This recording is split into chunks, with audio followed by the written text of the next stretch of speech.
Открывает утреннюю сессию наш гость. Our today's session is started by our dear guest from St. Petersburg, the professor of the High School of Fundamental Physics Research of Peter, the Sumy State Petersburg Polytechnic University, Sergey Pavlovich Roshchupkin.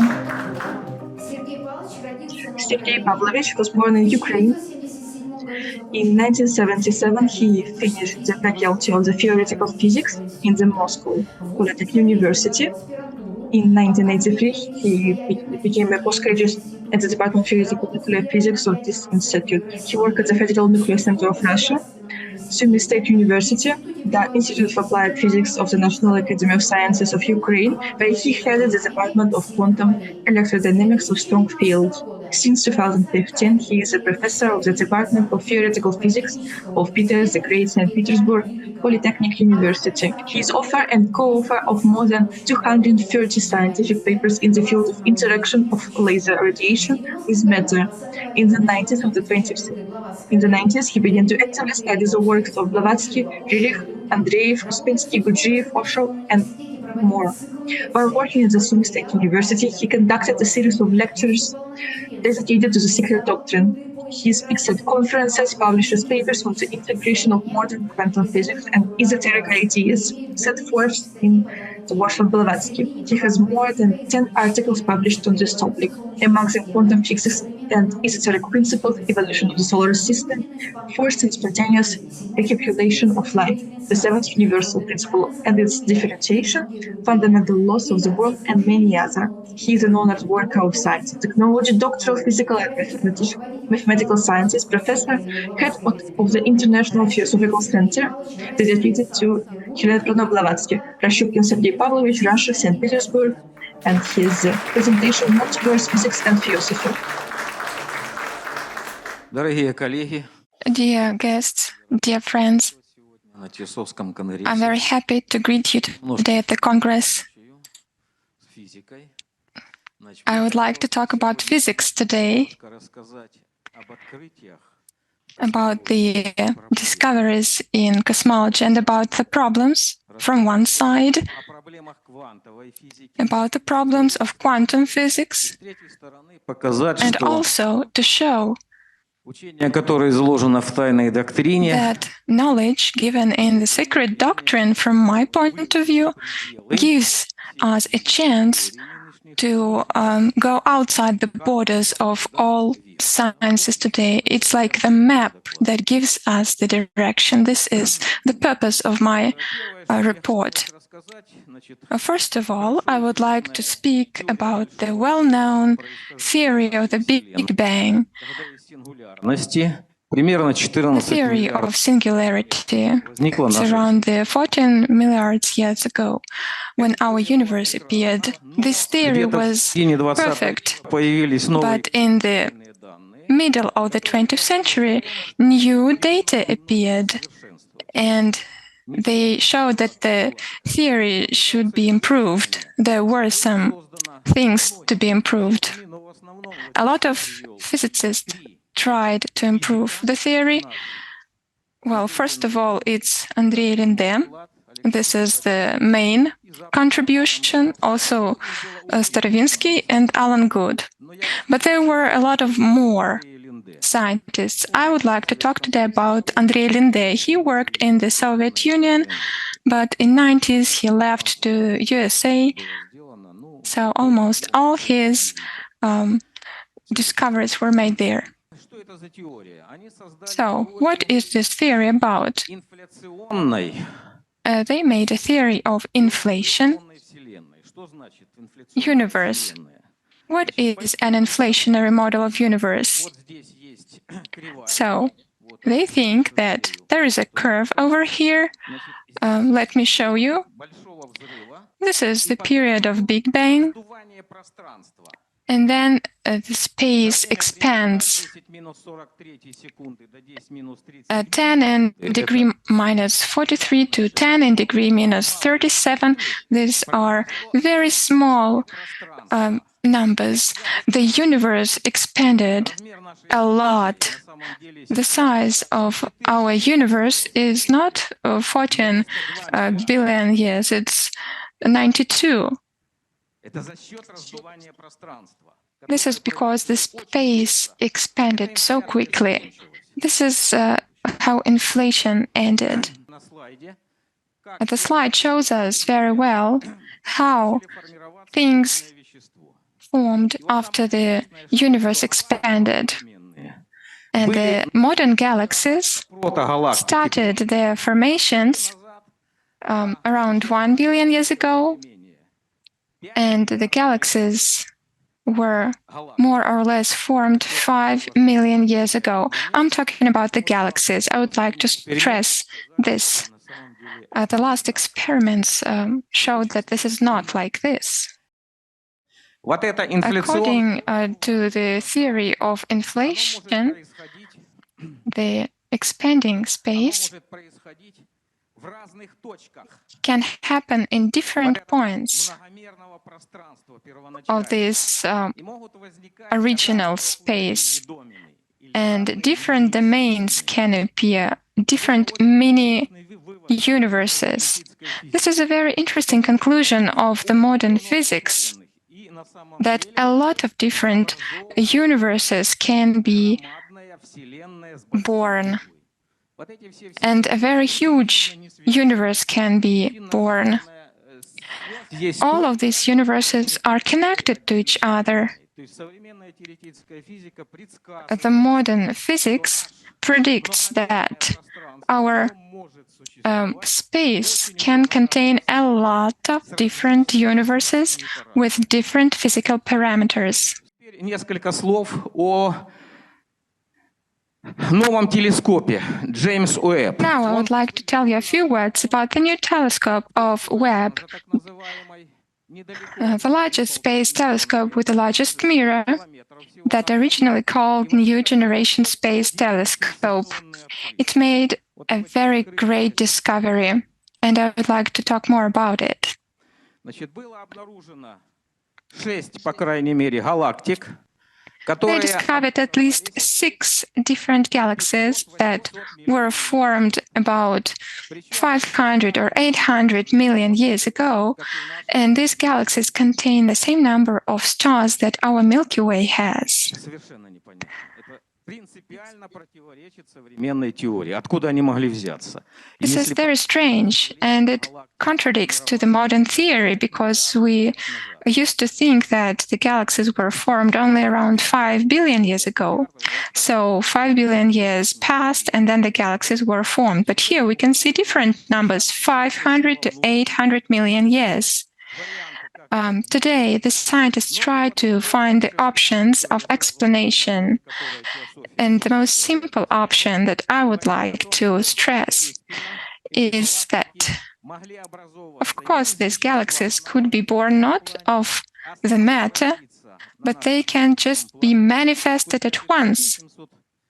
Since 500 to 800 million years ago, they could appear from the subtle planes. The matter is formed on subtle planes, and then it is manifested.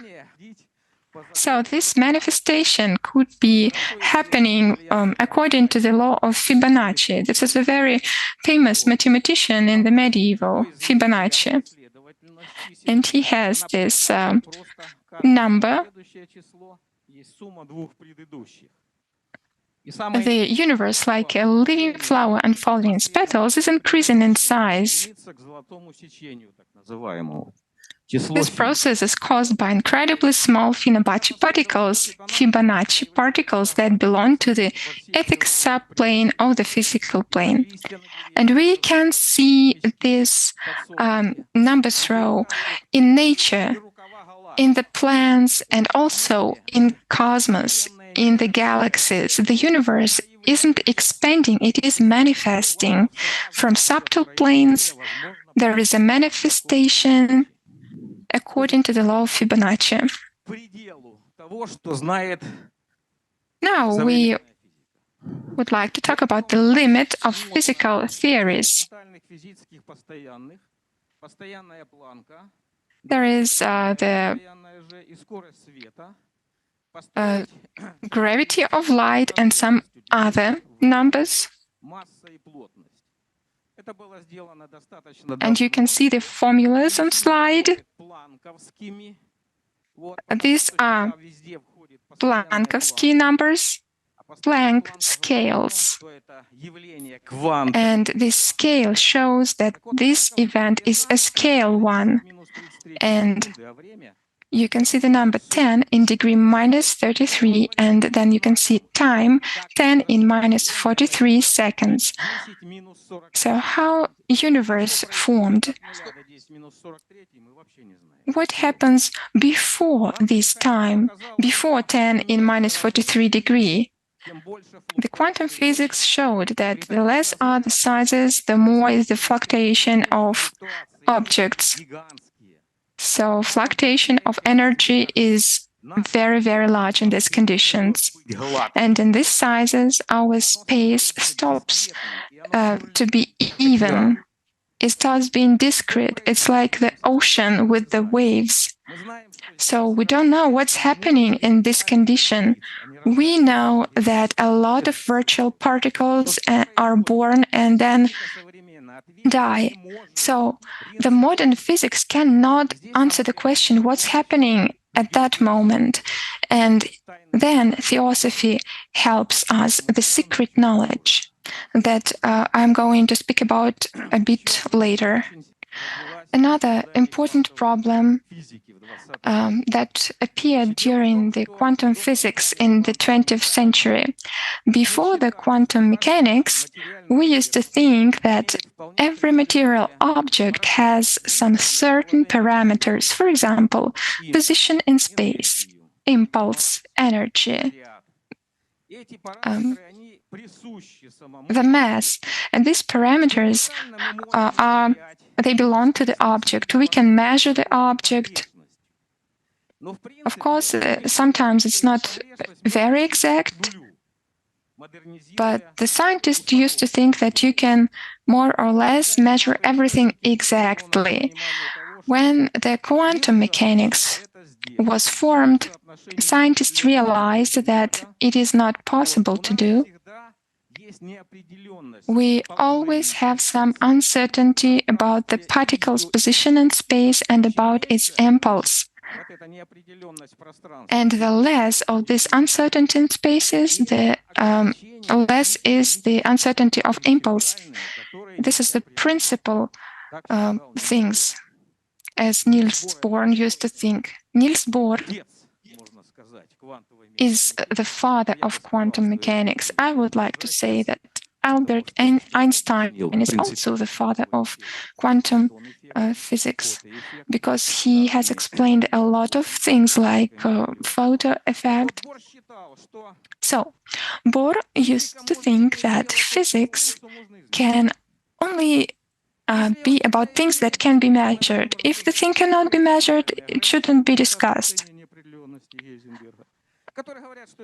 There is the Heisenberg's uncertainty, so then also there were some studies that showed that the internal parameters that we cannot measure, they do not exist.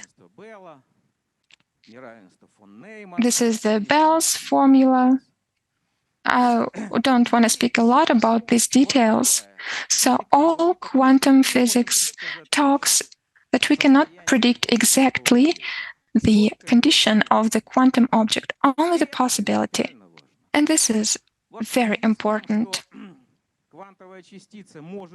Due to the fact that the quantum particle can be in different condition with different percent of possibility, there was Everett, and he supposed that every new condition can be formed in a new universe. So he proposed the model of multiverse. This is a very interesting thought, and it was discussed in the literature, and you can find a lot of science fiction books about it. Albert Einstein did not agree with it. He said, God doesn't play games.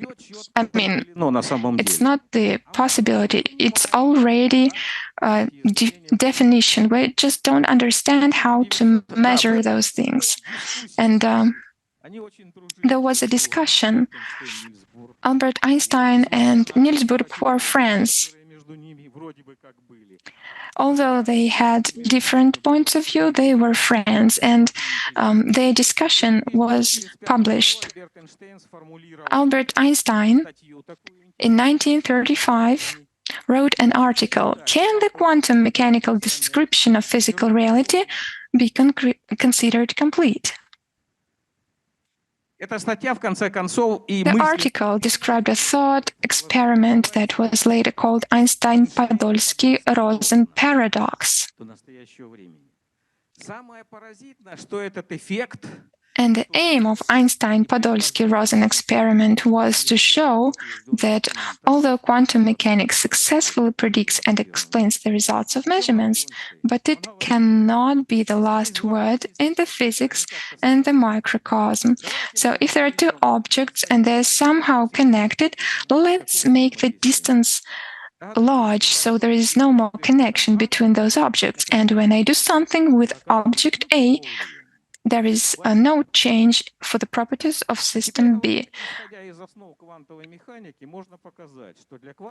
And now we can show that if two objects are connected to each other originally, and then they lose this connection because of the large distance, so we make the measurements of a system and we see that system B automatically converts to the necessary condition. How can that be even possible?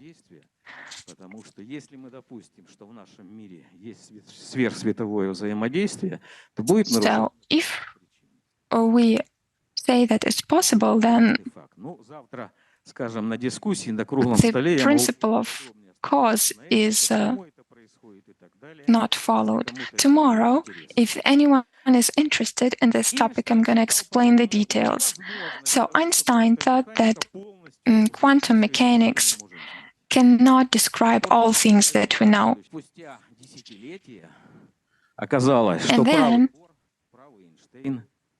it turned out that both Bohr and Einstein were right, but they also were wrong. So why? These three scientists starts from the 1920s. They start doing experiments with quantum entanglements. Two objects were connected to each other, then the distance between objects became very large. Then the scientists measured the condition of one object, and they have seen that the second object changed its condition accordingly. So these experiments confirmed the previous discussions, but scientists still couldn't understand why. And last year, the guys received Nobel Prize about this. This can be used in the theory of quantum information. As soon as we change the condition of the first object, the second one, just in a moment, changes his condition as well. How can that be explained? Previously, I have already explained that. Let me tell you now briefly about these things. All interactions about the elements of quantum objects can be explained by the exchange of virtual particles. Virtual particles can be quicker than light. That's why this quicker than speed of light interaction changes all the structure.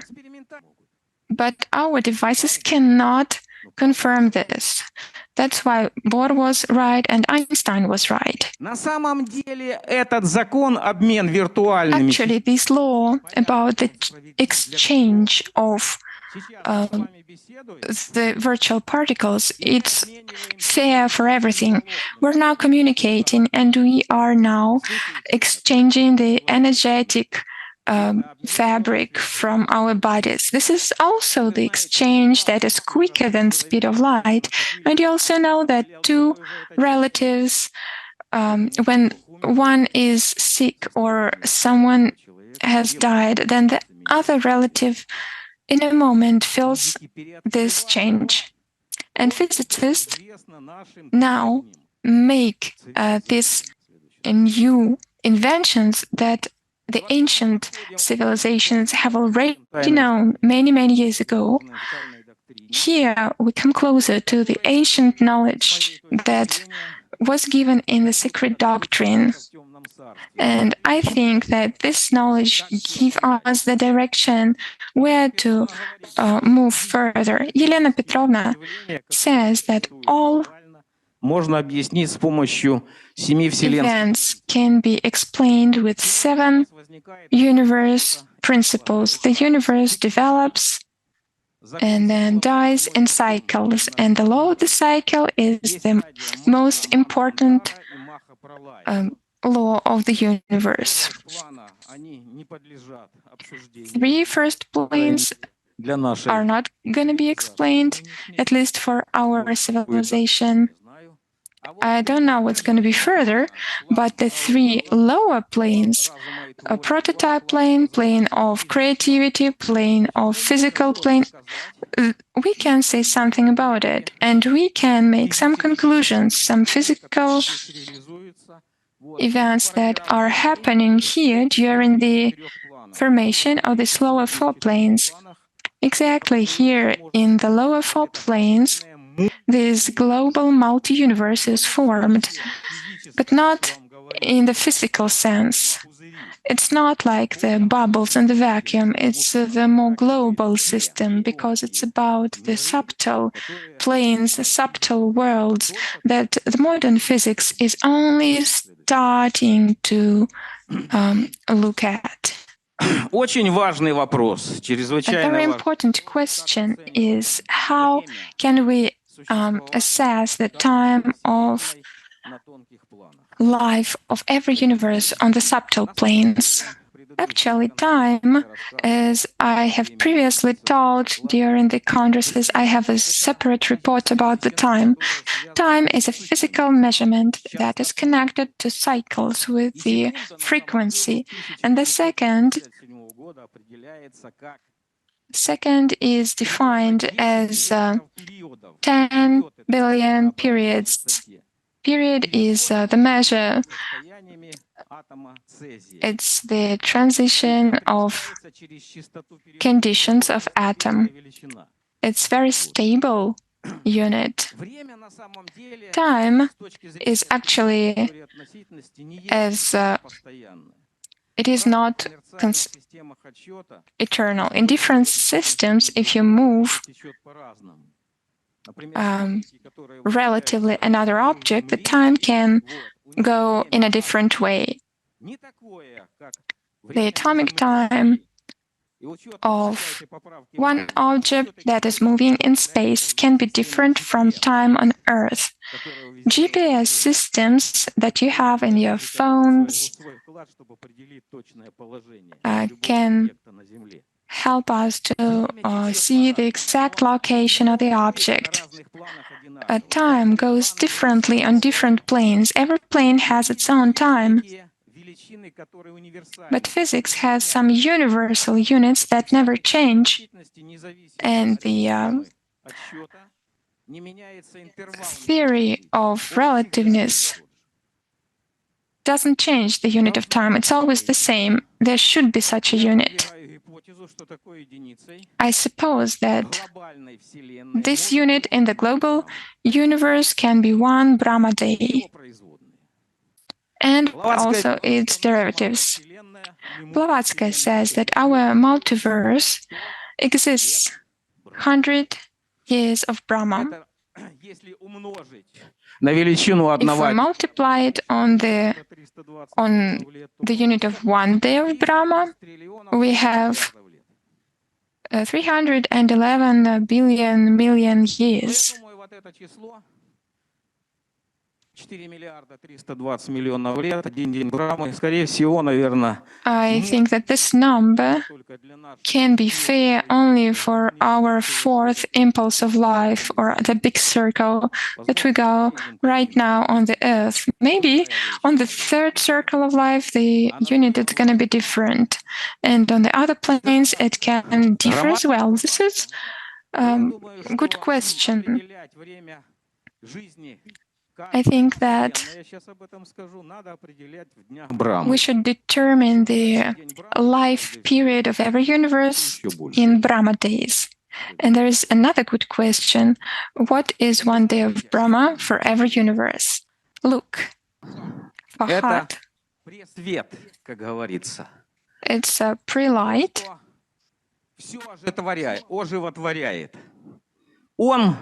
It makes everything alive, and its ray gives 7 rays, and it forms the material world and the world of the mind. Fahad unites everything in itself. We have 4 planes, 4th, 5th, 6th plane. I have divided the 4th plane into 2 subplanes, although the division is actually in 7 units and then 1 more division in 7. So the global universe is formed on the 4th and the 5th planes. Then the second global system, you see the universe is a bit lower than the 3rd one, and then the 4th one.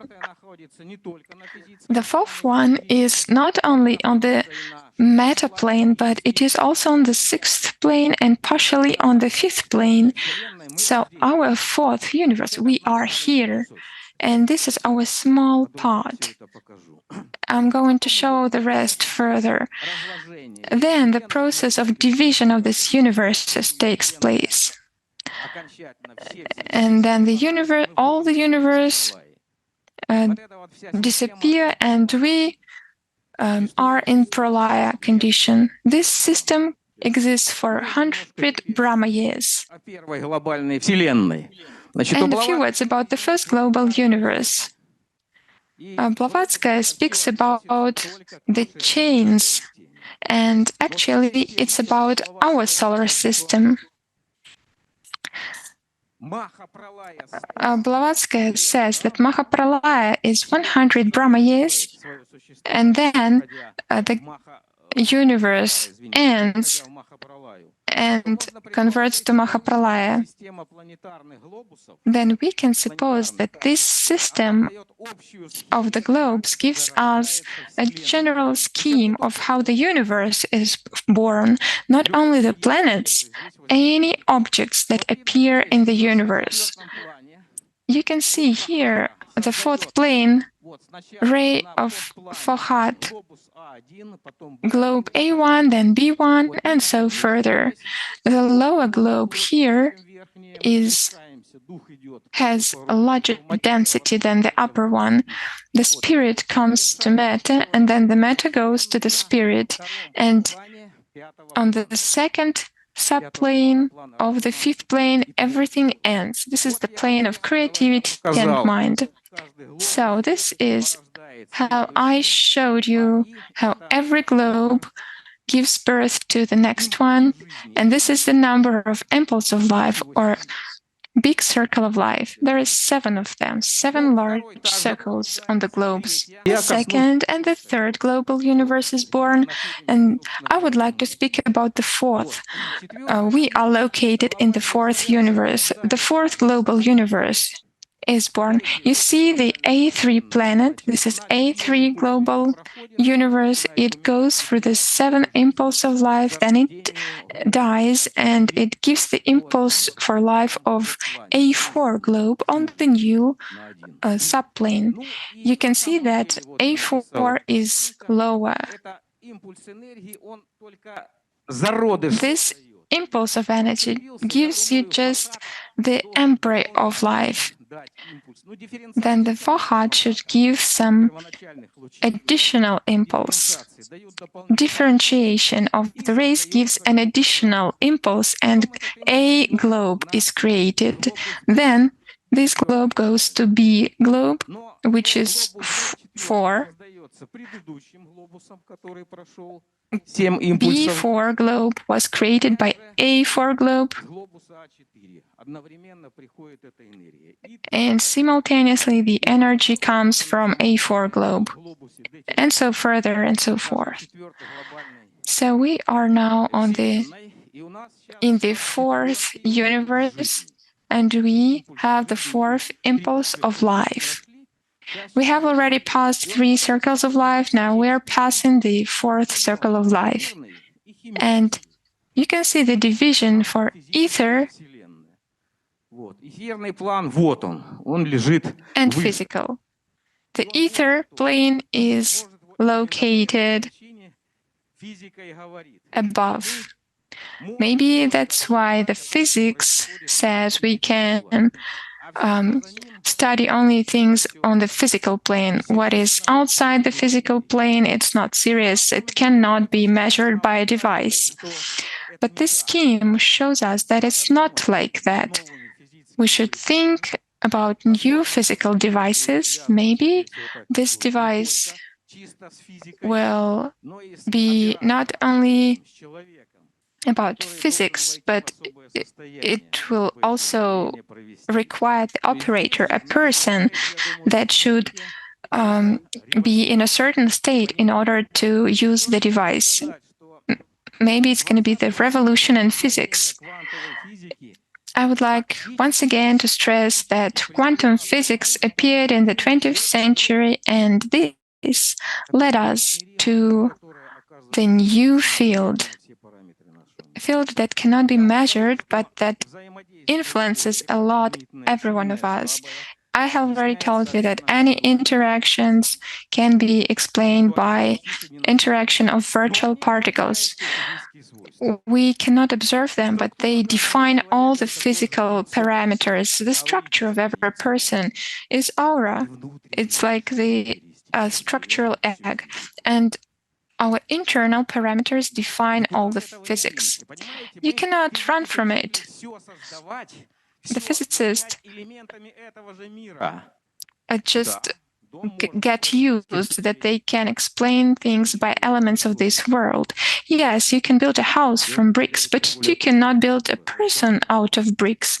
This is defined by a subtle system, and Theosophy system is principally right. So, taking into consideration all the things that I told you, the physical vacuum that we know today, it's the ocean of virtual particles of energy. It's a collection of particles and energies of subtle subplanes and planes of beings, till the 4th plane, which is the most subtle. Second, the fundamental properties of elementary particles can be defined by the properties of most subtle subplanes of planes of being. Next, dark energy and dark matter that has a big problem today. This is a big challenge for today's physics. Can be manifestations of the properties of the etheric subplane of the physical plane.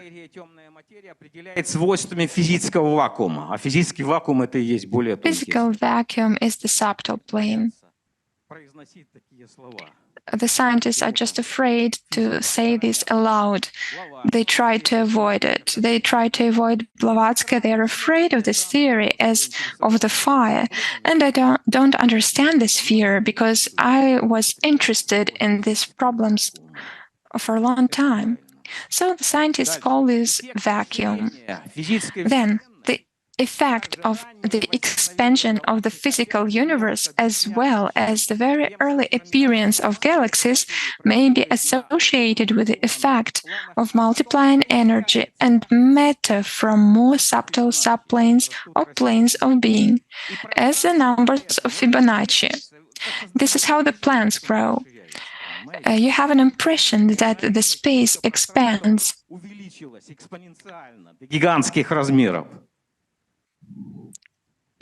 Space expands a lot. And the last one, the multiverse, is a global system of universes on different planes and subplanes of existence. I congratulate you. We live in a wonderful world that we can study a lot and a lot. Thank you for your attention.